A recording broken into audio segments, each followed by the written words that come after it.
Selamat pagi. Hari ini kita akan bincang set 4, hanya satu soalan sahaja, iaitu daripada kertas 3.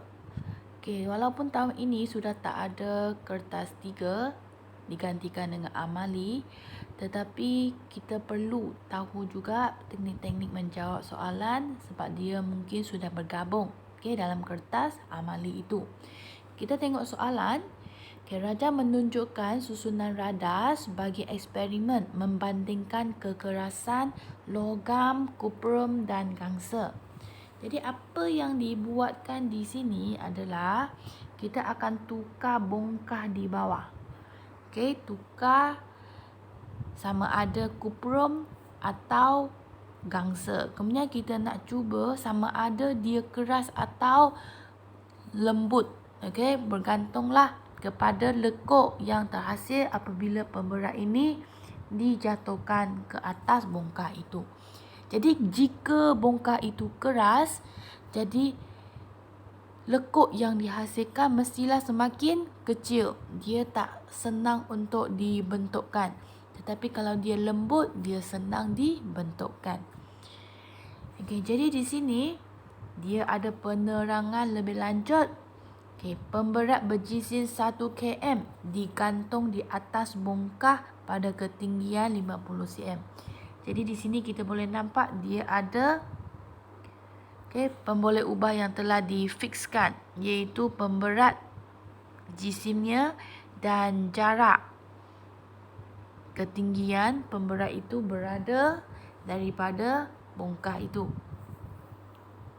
Jadi kita tengok apa yang ditanya oleh soalan ini.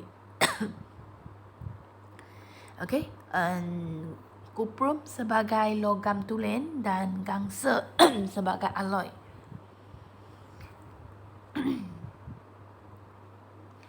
Soalan yang pertama, rekodkan diameter lekuk pada ruang yang disediakan dalam rajah 1.2. Jadi kita ukurkan sahajalah.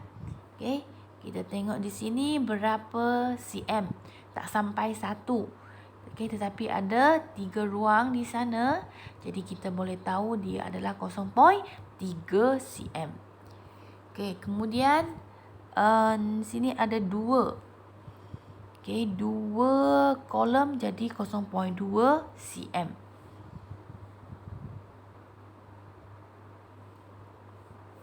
Kita tengok nombor B, bina jadual untuk merekodkan diameter lekuk, bongkah kuprum dan bongkah gangsa. Saya terus ambil daripada buku teks.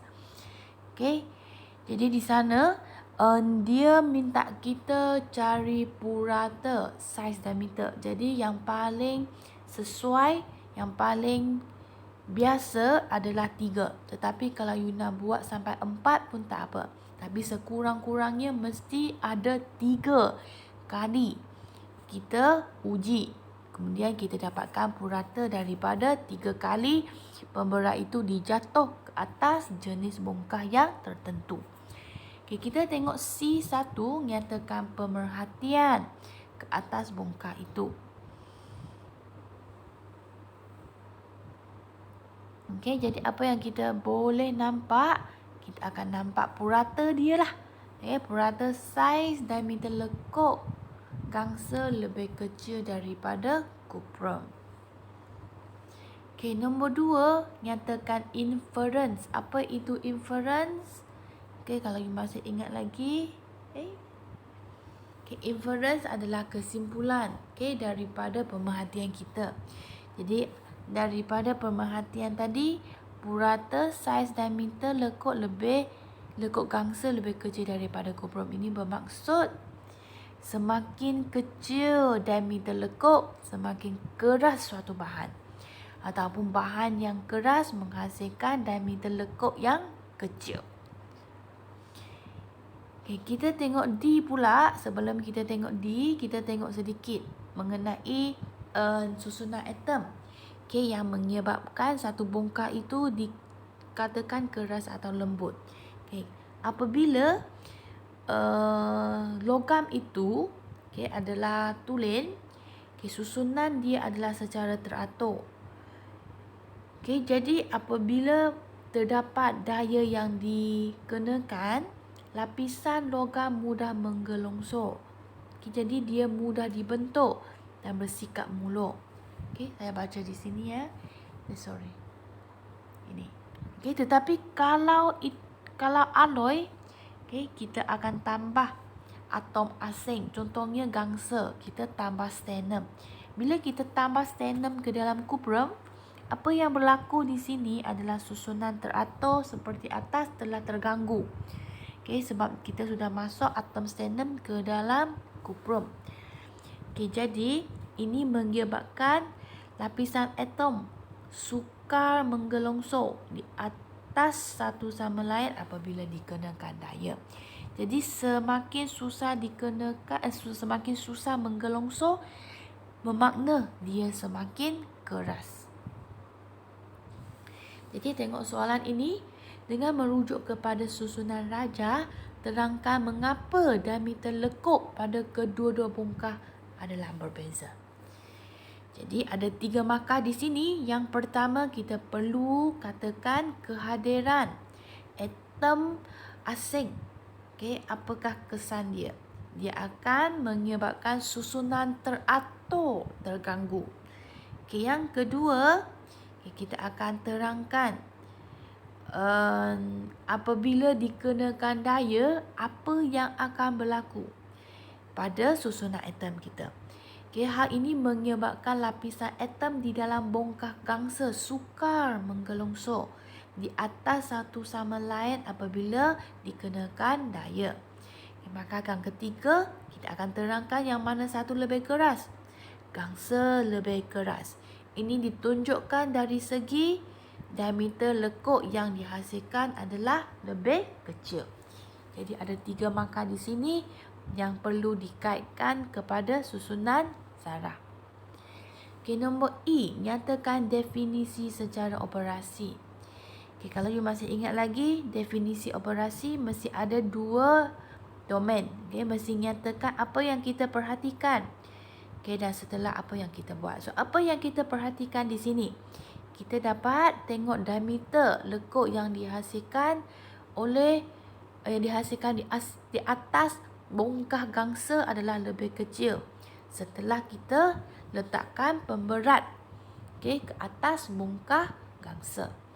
Jadi alloy, dia nak kita bagi definisi untuk alloy, jadi kita mulakan dengan alloy. Alloy adalah bongkah yang menghasilkan diameter lekuk yang lebih kecil. Ini apa yang kita perhatikan. Apabila pemberat 1 kilogram dilepaskan ke atas berbola kuli yang terletak di atasnya. Ini contoh jawapan lah. You boleh buat yang contoh sendiri.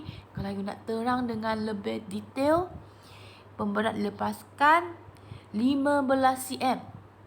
50 cm ke atas bola keluli yang terletak di atasnya. Boleh. F.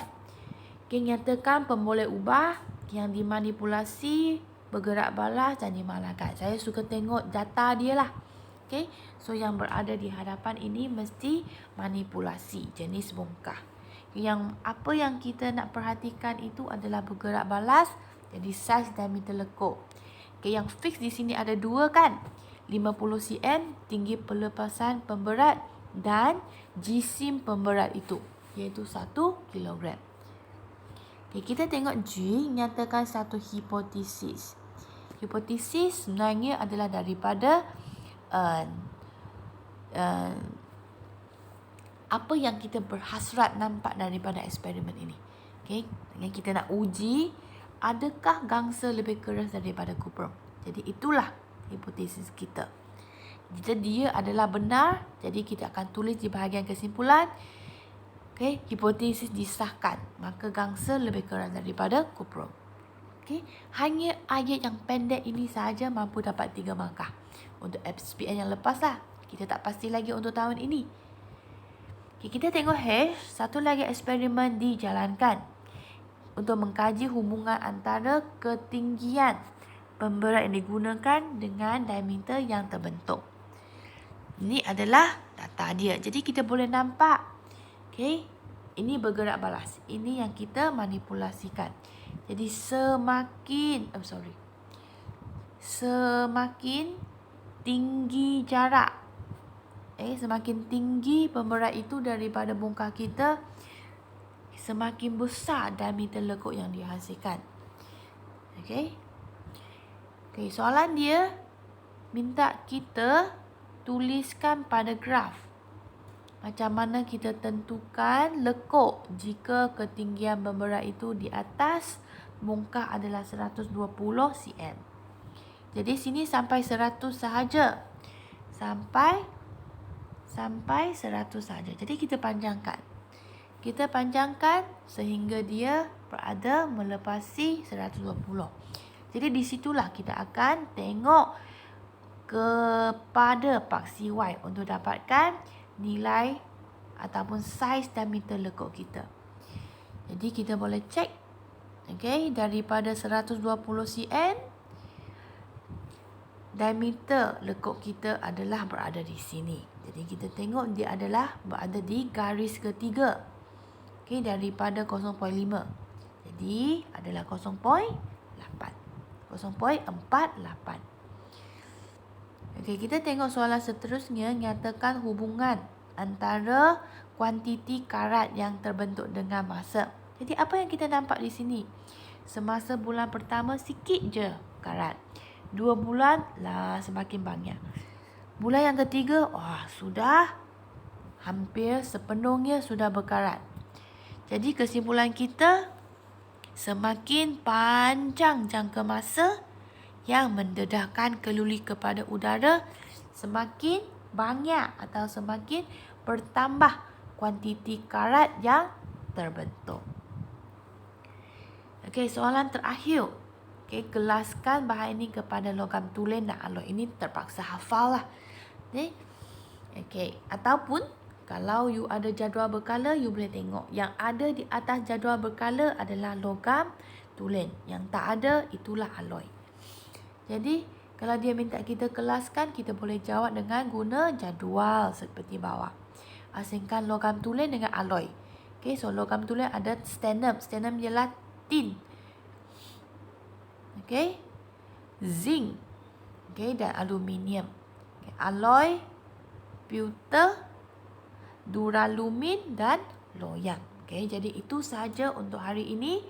Sila semak jawapan set 4 anda. Dan sila hantar semua set yang belum hantar dan kerja rumah yang belum hantar ke sekolah pada Khamis ini.